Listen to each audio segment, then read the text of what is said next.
What's going on, G's? Kev here, back for another video. Welcome back to the channel.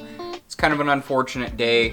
I've been wanting to work on the car more, film more stuff with the car, and I guess I got what I wanted because my water pump decided it was gonna go out. So luckily it happened on the way home, so I only lost a little bit of coolant, and my low coolant light came on. So park it, laid down underneath the car, and there's a pretty good sized puddle of coolant under the car. Let me pull my drip pan out and you guys can see it. Yeah, so all that brown material is gasket and dirt. I also have a little power steering fluid leak that I need to take care of, but that's in the box. So yeah, we're going to be focusing on my water pump today. Right in there. Yay. So yeah, we're gonna head over to AutoZone. They actually have a water pump in stock for my car, which is really surprising. It's 150 bucks, so I figured $225 after coolant and a new belt. And it should be a fairly easy install. Maybe? Yeah, we're not going to be taking this guy, unfortunately. We're going to be taking my dad's car. Oh yeah, quiet as ever. Oh, and look at that, we have arrived. Hello, AutoZone. If somebody's watching this that works for AutoZone, you guys should just sponsor me. I just spend way too much money here. And, maybe we should just talk and work something out. But I'm going to go in and pick up that water pump and some coolant real quick. And also a belt. And park right in the front. Right here. Okay, boys. We are out of AutoZone. Got our water pump and our belts. And underneath here we've got the proper coolant.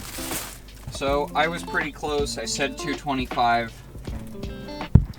It was $262 for a water pump, a belt, and 2 gallons of coolant. So I still have to go and buy.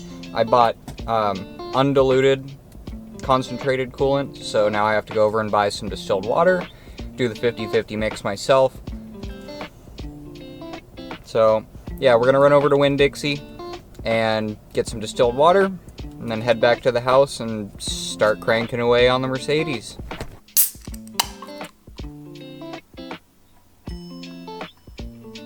And we're gonna get started working on this guy. I've got to jack it up and get all the coolant out of it first.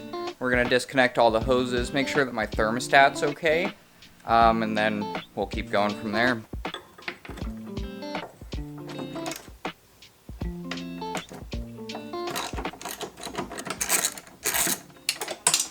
No. I didn't hear that hit the ground. Are you kidding me? Let's go, I found it after like 10 minutes of searching.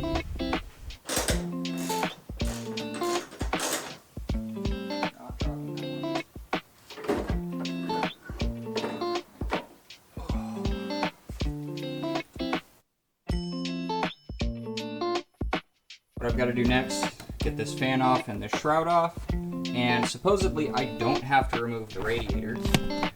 So we'll see if that's true, but what I'm trying to get to is that right there. And that's the new one.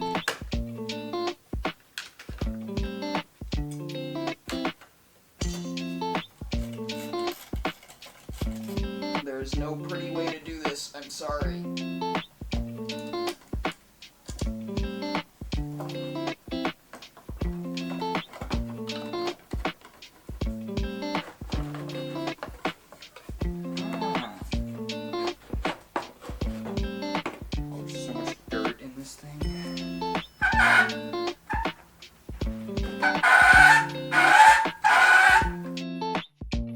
So, down in here, on the bottom right of the radiator, there is this little nipple.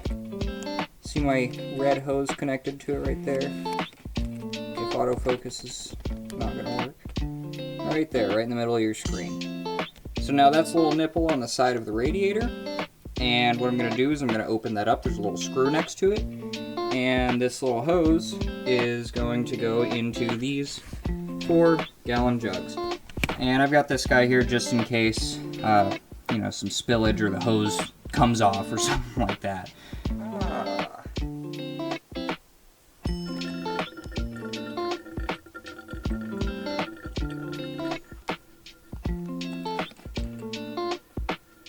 This is slightly terrifying. There was only like 1.75 gallons of coolant in my system. And there's supposed to be 4 gallons of coolant in this system. So, wow. Upper radiator hose is off and over there on the paper. Now we gotta get the lower radiator hose off so I can drain the rest of the coolant. Lower radiator hose is now off and draining. See, it's disconnected. I can move it freely. Now in here is where your thermostat's going to be, and I am not going to be replacing the thermostat because I had no problems with the thermostat, and I really don't think that it needs to be replaced. So with that said, let's start getting this belt off so we can get this pulley off, we can get this pulley off, and then we can get this off. Okay?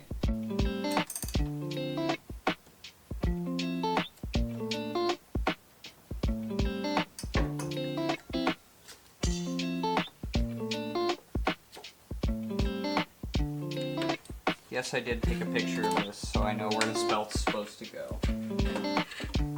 Obviously, you know, there's stuff spewed all over it, coolant all over it, etc. But that seal and that bearing are both shot.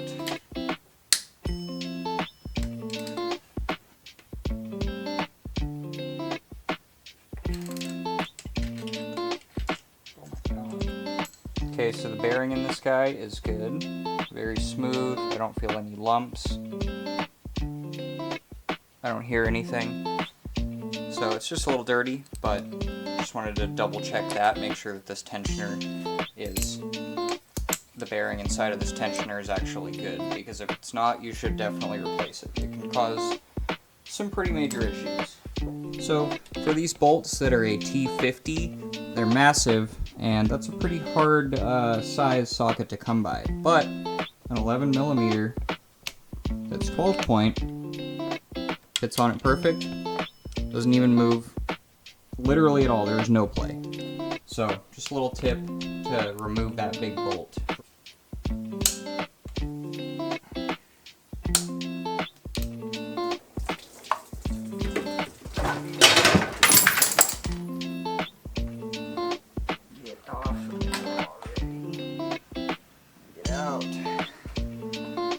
Okay, we have a water pump. I'm going to try this without RTV first. Let's see how it goes.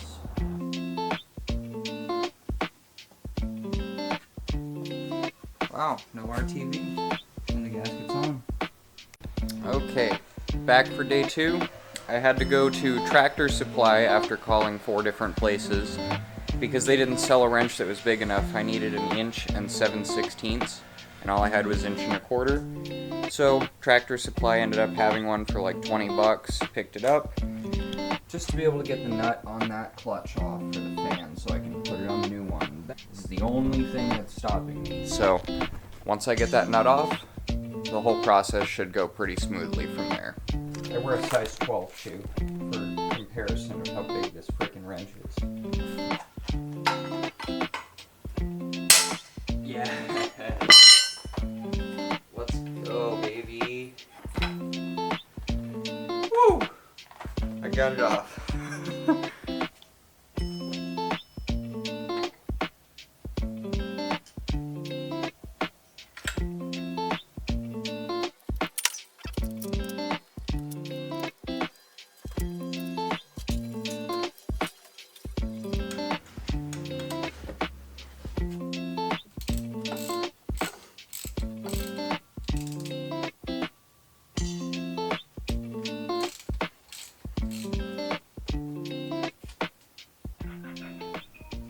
Well, this sucks. So I'm on hold right now with Mercedes of Tampa, looking for a fan clutch tool. See those 3 bolts right there? There's a little thing that looks like a spanner wrench that bolts to that so I can hold it and then tighten that 38mm nut. Okay, so like I was saying, I was on hold with Mercedes looking for a fan clutch removal tool that bolts to this pulley right here so I can tighten this 38mm nut down in there. But Mercedes-Benz doesn't have it, AutoZone doesn't have it, it's special order, and it's $280 for the kit. I'm not gonna buy that. I'll think of something. Alright, so Mercedes doesn't sell the tool that I need, AutoZone doesn't, O'Reilly's doesn't, Napa doesn't. So, what I'm gonna do is go on eBay and take a look on there. And I looked on my phone and it was about 20 bucks, so I'm gonna go on the computer and order it. And hopefully it gets here soon so we can get the car back up and running. That's really the only thing stopping me right now. Everything else is good to go. So, yeah, I'll check back in with you guys once the part arrives. Okay, so I ended up canceling my order for that part off of eBay because I'm a genius. And I thought, well, Home Depot sells 1/4 inch or 1/8 inch steel plates, so I've already tightened this. So I went to Home Depot and bought an 1/8 inch steel plate, and I cut it, don't mind the crappy cut, with my grinder, drilled a couple holes in it. It bolted right up, and I was able to tighten that guy down as tight as it should be, so I'm gonna get going and start putting everything else back on.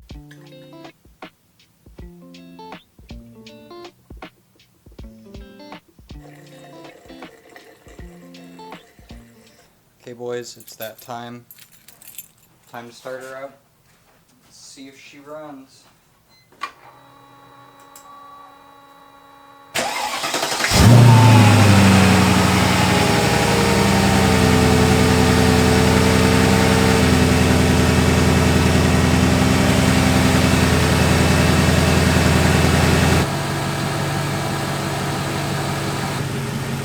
Super quiet. Awesome. I think we did a good job.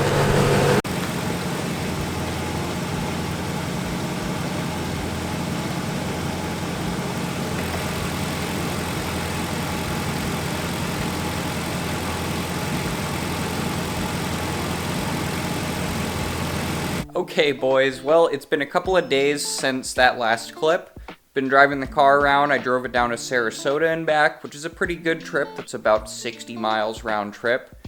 And the coolant level's holding steady. I haven't had a single issue with it, no leaks whatsoever. So I think we can call this a successful fix on this car. Now, as always, don't forget to leave a like on the video if I helped you out and you're working on one of these as well, or if you just found this video interesting. And let me know down in the comments, since you guys watched this far in the video, I'll know who actually watched this far based on your comments down below. What car do you drive? Do you work on it yourself, or do you pay somebody else to work on it? Honestly, if you don't work on your own car, what's the point of being a car guy? With that said, this is going to be the end of today's video. Thank you guys so much for staying till the end. Please hit subscribe for more content just like this, and I'll see you guys next time.